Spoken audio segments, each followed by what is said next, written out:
Welcome back, ladies and gentlemen, to a new video. Today I have my friend here, and we're going to be talking to each other. I'm going to be interviewing him. So, as you can see, we're both wearing white clothing. And the reason for this is because we're in an ashram in New Zealand, northern New Zealand. And if you've tuned into my channel, you can see that I'm with a great master, Yogi Vishwanath. So, first, let's start off with your name. Tell us your yogi name. Yogi Pulak Ananda. Pulak. Gifted by spiritual master Guruji Yogi Vishwanath. Okay. And tell us, what does his name mean? So, Pulak means like thrillful, joyful, like ecstasy from within. And Ananda means transcended bliss. And it was quite funny when he gave me that name. I said, I've experienced the transcended bliss, but I'm not in that state all the time. And he said, you will be. And I said, okay. Shambho. That's very nice. So, when a yogi gives a person their name, they see certain qualities in them. And I definitely see that in you. Very joyful, very internally happy, very blissful. And so that should intensify. Yes, and I can already feel it changing within me, even just being here with you and Guruji amongst the mountains and trees, intensified sadhana. Yeah, my joy is just, sometimes it gets quite a lot and I'm sitting there like, That's good to hear. So tell us, why are you on this path? Wearing all white. Some people think you're crazy, making money, chasing women. Why are you here? It's a good question. Wow. It all started with a Kundalini awakening. I used to chase money and women.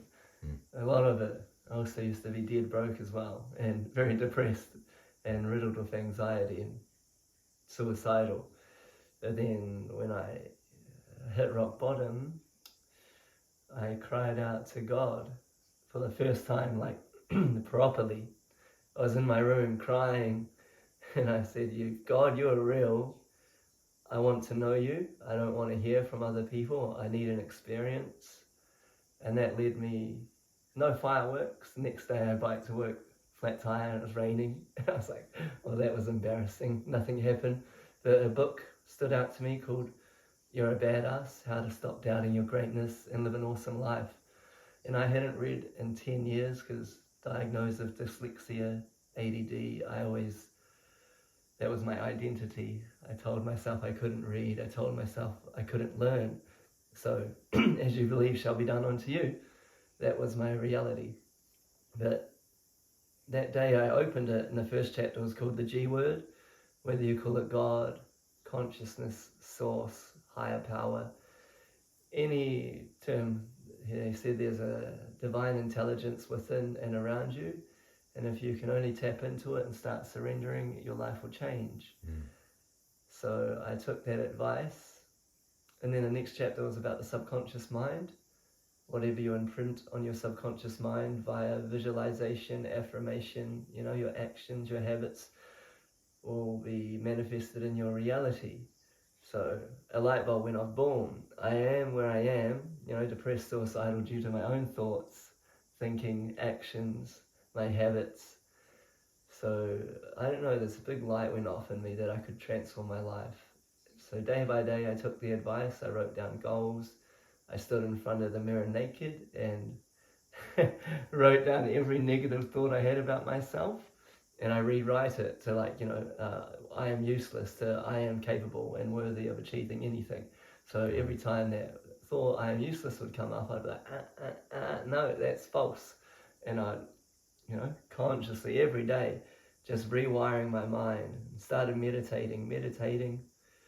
And then I come across Dr. Joe Dispenza, and he did a Blessings of the Energy Centers meditation. And I started with 5-second meditations. I put a timer on, sit there, And then, it was such a struggle, but I knew, like, because all these, people said you need to meditate. So I was like, I need to.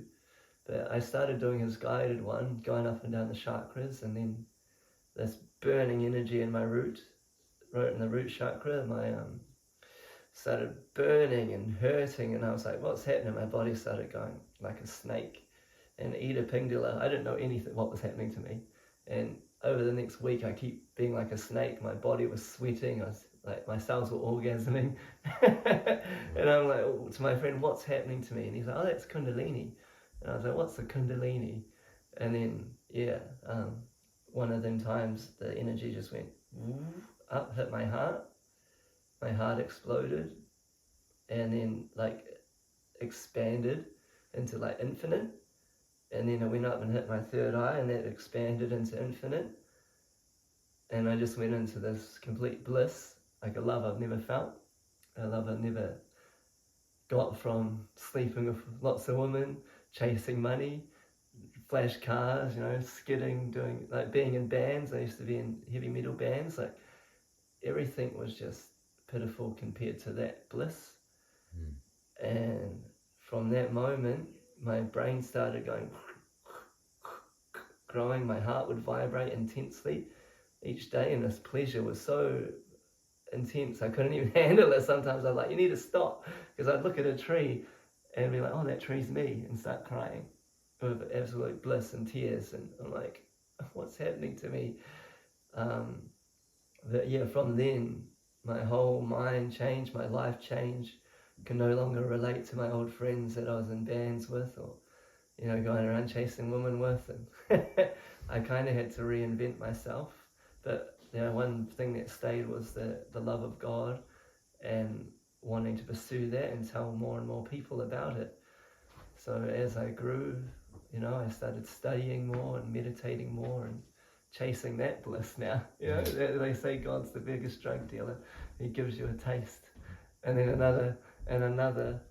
But that was the start. So as my life changed, I dedicated myself more. I started a YouTube channel to help others.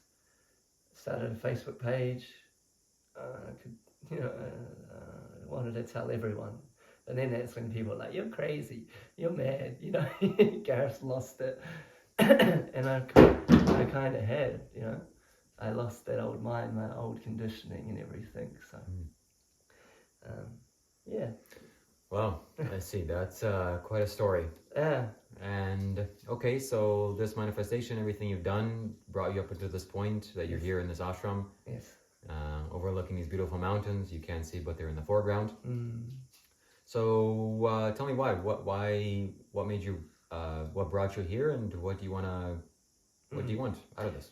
Yeah. So I went and spent time on the ashram under Self-Realization Fellowship with Ananda, and I really enjoyed it, because after all that experience, a lot more happened. I had other divine Kundalini experiences, and I no longer wanted to be in the world. But I quickly realized that you'd have to work. You have to, your money's a part. Money is spiritual. And my mum said to me, Gary, you can't just sit at home and meditate all day. You can't live like that. Why don't you go try live as a monk? And I said, okay, I'll do that. So I went to America and lived as a monk for 2 months, and I loved it. Then I come back into the world, and I went into real estate, of all things, because I wanted. And on the ashram, they really said, you got to work, balance. So, meditate, then go work, then meditate, then work. But while you work, you keep your mind on God. I love thee, Lord. I love thee, Lord. Everyone you serve is a different aspect of the one God. So when I'm sitting with you, I'm sitting with, God in the form of Shiva, Shambho. And when I'm working, I'm serving a different aspect of God. So you really keep your mind, everything is God, all is God. So when I'm working, I'm helping God. I'm helping, So that really got drilled into me, and I finally wanted to work again. So I was like, how can I go into the most materialistic job I can think of and try? And I gave it a year, but I got really unwell, having to speak to so many people, rejection on the daily. It was beautiful though. I did really well. I sold some houses and connected with people, but then I was just like, this isn't me. My heart isn't in this. Like, I need to fully dedicate my life to spirituality. Because then my father died in August last year. And after that, you know, because they wanted me to be out door knocking, my dad's in bed dying. You know, they're like, you need to call all these people. You're going to go get these houses. And I'm like, my father's like dying on a bed right now and I'm knocking on doors. What am I doing with my life? That's just ridiculous. And then I got to be with him as he took his final breath and he left the body and we floated in consciousness together. It was beautiful. But after that, he always said, Gareth, you've got a gift. You need to heal people. You need to, help people. You need to help this world. So I decided then I was going to do it properly. And I moved back home and I turned my backyard into a sacred haven where I made all the beautiful gardens and a big bell tent that we've set up here now. And I'd see people would come to me. And then again, it was still like, I'm not doing what I need to be doing. It needs to be something greater. I need to really surrender myself deeply. And I went to NZ Spirit Fest. And, I had a healing stool, my sacred haven stool, helping people release encoded trauma on the neurons and doing energy healing, helping with pranayama meditation. And someone said, there's a yogi here, you need to go see him. And I went to catch the cosmic sound journey, but I missed it. It was just the end. But I sat there in this energy, I could feel like the Kundalini energy coming again. I was like, oh, there's something to this being, he's got some power. And I went up to him after, I said, I need to speak to you. And he said, yeah, I'll be here, come speak to me. I didn't see him for 2 days. I was like, oh, I don't know if I'll see him. But that night, one of the nights, I went to sleep saying, come to me, Babaji, who's a deathless yogi. There's this picture over there, the way next to Lahiri Mahashaya. He's the one that initiated Lahiri Mahashaya into Kriya Yoga, which is pranayama, they say is the jet plane way to God realization. Essentially bringing the prana up the spine to the brain, up and down. Because it goes up and down once a year, but as you do it consciously, you're spiritually evolving like 14 years at a time if you do it 14 times. So that's the practice I was initiated into. But I said, come to me, Babaji, come to me, come to me, come to me. And that night, he walked through the doors and his big eyes and his hair, and he come to me. And I woke up like, oh my God, Babaji come to me. And I told my friend Russ, Babaji come to me in my dream. And he's like, don't worry about your dream, there's Babaji right there. And turned around and pointed at, Guruji. And I was like, whoa, like, if that's not a coincidence, I don't, if that's not divine. So I went and spoke with him and he's like, what do you want? He's really good at getting to the core of what you want. And I was like, I want to be a spiritual teacher, like proper. I want to help the world. It's my goal, to help as many people as possible. And he said, okay. And, we talked back and forth and he said, if you come, I need to change your dress, the way you eat, your environment, how you live. I want to turn you into a great spiritual teacher who's well respected. And I was like, okay. Because I was in a singlet and camo shorts. And he's like, no one respects you when you look like this. They're very rough. Because I got a chest piece of tattoos and everything from when I was younger, and metal bands and a bit of a lost soul, covered in skulls and death and everything. But that's a part of my journey. And I said, okay. And he said, I can initiate you if you like. And we went and sat and meditated together and chanted, and I could feel the energies rising. And I said, okay, there's something to this being. And then he said, are you serious? Do you want to do this? And I said, yes. And he said, okay, you need to put your hands and, surrender to Divine Mother while he does chanting and initiating me. And as he did it, all this energy was going through me. I started crying, fully surrendering. So I'm going to do this. I'm going to do it. This is what it meant to be. And then I went into joyful laughter, like ecstasy kind of bliss laughing, like, yes, I crying to the joy. And I know it's such a special moment. He initiated me and said, okay, let's do this. And then he came and stayed with me at my house with my mum. As soon as he walked in, brought them fruits. Sit down and meditate. What do you want in life? He's so authentic in himself every day. We'll be in the supermarket, he would do it to people, you know, anywhere we go. But then he gave me the white cloth, and I felt the change in after 2 days of wearing it, my whole being was changing, my thoughts were changing, my mind becoming stiller. And then he said, I want you to come with me and travel New Zealand, I want you to travel the world, we do events, I want you to live on the ashram. And I said, you know, my ego part inside of me, I've transcended it at times, it still very much can be there, was fighting, you know, who is this man, why should I do this, what about my burger video channel, what about my job, I was about to start a degree in counselling, I've been accepted, what about this, what about that, tell me all about your life. And he said, it's too much ego, you're in your head.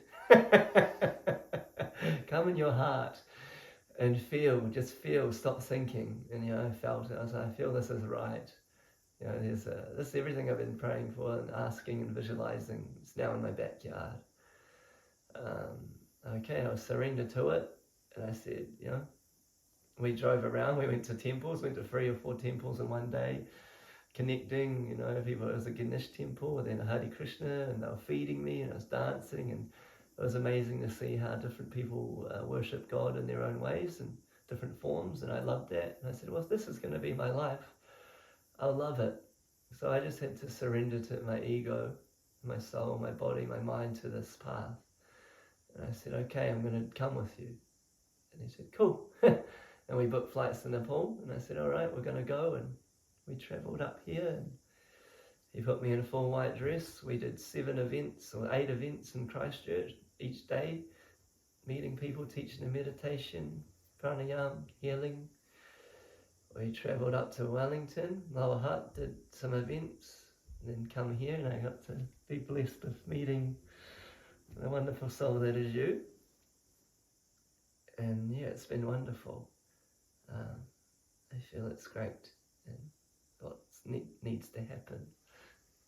Wow. Okay, that's it for today. Yeah. We're going to leave it here, and tune in next time where we delve in further. Take care. Bye. Thank you. Blessings.